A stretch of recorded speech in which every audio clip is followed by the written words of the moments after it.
Sila yung pamilyang nakasama ko mula 2003 hanggang ngayon 2023. Sila na rin yung itinuturing kong ikalawang pamilya ko. At masaya ako sa pagtanggap nila sa akin bilang isang pamilya. Sa mga dumaan na panahon, taon, marami nang nagbago. May nawala, meron din dumating. Sa bawat family reunion, lagi nila akong kasama dahil lagi nila akong naaalala. Malungkot dahil kulang, pero masaya dahil kasama ko sila.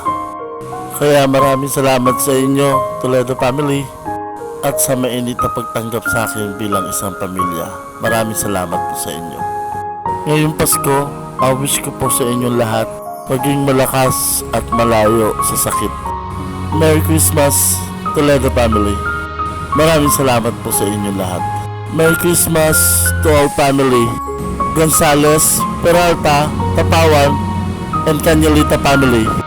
God bless you all at maraming salamat sa inyong lahat.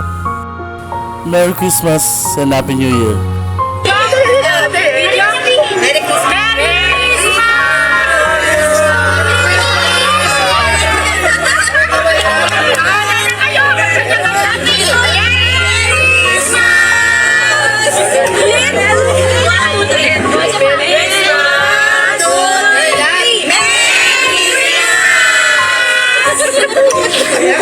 Yeah.